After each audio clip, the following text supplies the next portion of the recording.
Q&A. Karena setiap pertanyaan selalu ada jawaban. Dipandu oleh Yohana Margareta.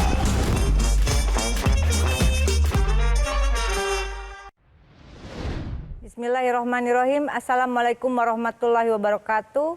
Puji syukur kita panjatkan kehadirat Allah Subhanahu wa Ta'ala. Malam ini kita berkumpul kembali dalam sidang umum Q&A.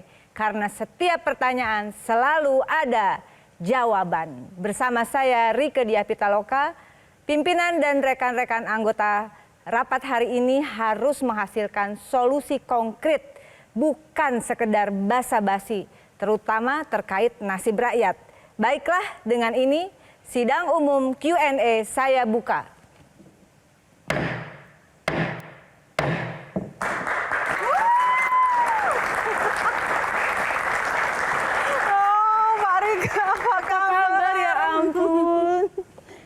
Gimana? Suasananya sudah kayak sidang umum beneran nggak teman-teman ya? Silakan berjabat tangan dengan panelis kita. Kita berikan tepuk tangan untuk Kak Fani Fadila. Mau jawab apa? Ainaya Wahid. Ada Bang Pangi. Tepuk tangan dong. Teman lama ya. Aduh ya ampun. Ketua DPR aslinya ini. Iya. Apa kabar? Oke, Mbak Diah. Baik, Mbak Rika silakan duduk di singgah sana yang sesungguhnya. Tepuk tangan sekali lagi untuk Mbak Rika Diah Pitaloka. Ibu Dewan kita yang terhormat. Mbak Rika, apa kabar Mbak Rika?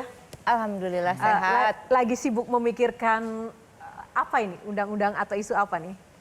Banyak banget sih yang lagi. Saya baru dipindah ke Komisi 13. Komisi 13 itu membidangi hukum HAM. Begitu, jadi perlindungan saksi dan korban, lembaga perlindungan saksi dan korban, mitranya Kementerian Hukum, Kementerian Imigrasi dan Pemasyarakatan. Sebelum kita ulik lagi tentang Mbak Rika dan aktivitas terkini sosok Mbak Rika ini, ada hal yang ingin saya tanyakan di awal. Kita mau buka dulu profil Instagramnya Mbak Rika Diah Pitaloka ya. Apa sih yang menarik dari sini? Mungkin teman-teman kalau buka, oh ya udah tinggal dibaca biasa aja. Tapi di sini komedian ini yang ditempatkan di urutan pertama. Kenapa Mbak Rika kemudian di urutan pertama bukan artis, bukan politisi? Memangnya lebih Memangnya lebih menjanjikan jadi komedian ya daripada politisi? Ya, namanya game teori, Mbak. Jadi supaya pekerjaan saya kan nggak mudah lah, gitu, dengan milih hardcore di jalur politik. Saya menerapkan game teori dalam keseharian saya supaya game teori itu seperti teori permainan, tapi bukan main-main gitu. Supaya apa yang kita lakukan nggak terasa berat banget, menyenangkan, fun, begitu. Saya pikir Teh Rike ini kenapa naruh komedian di awal, itu adalah karena anggota dewan itu kelakuannya lebih lucu daripada pelawak. Gitu bukan? Bukan gitu. Oh bukan. Bukan. Karena rapatnya sering lucu. Oh gitu. Sama aja ya. Sama aja. Kalau Mbak Rike ini kan nggak boleh dipanggil Oneng ya? Boleh. Boleh, tapi waktu itu saya nggak boleh katanya. Harus Kata RDP, Rieke Diah Pitaloka. Tapi yang jelas beliau RDP itu rapat dengar pendapat.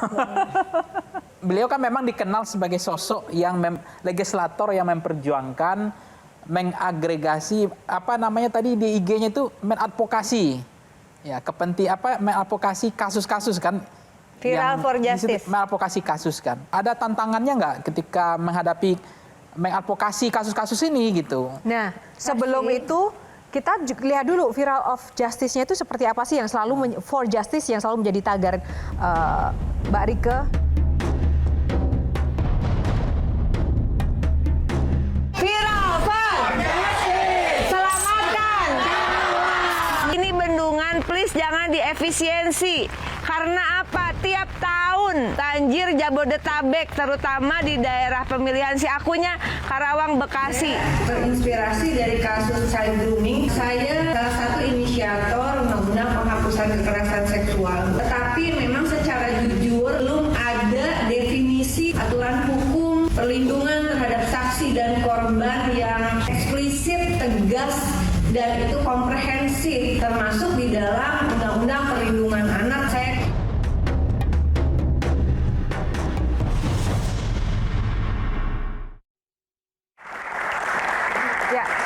Sebelum menjawab pertanyaan Bang Pangi, saya nambahin juga sedikit Mbak Rike soal viral for justice ini. Apakah tidak kemudian melegitimasi bahwa semua harus viral dulu baru kemudian kasus-kasus itu akan bisa ditangani? Saya coba mencari celah bagaimana supaya di era digital ini ada media sosial kita gunakan bukan untuk hal-hal negatif, tapi media sosial buat saya itu membantu justru untuk mempercepat kasus bisa diselesaikan.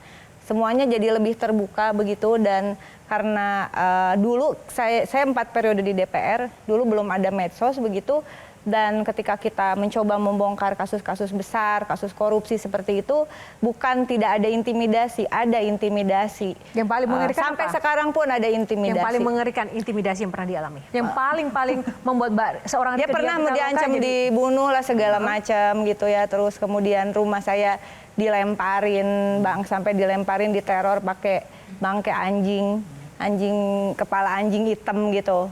Nggak takut, nggak kapok Mbak? Saya nggak takut lah. Orang anjing mati ya. Kalau anjing hidup saya kabur.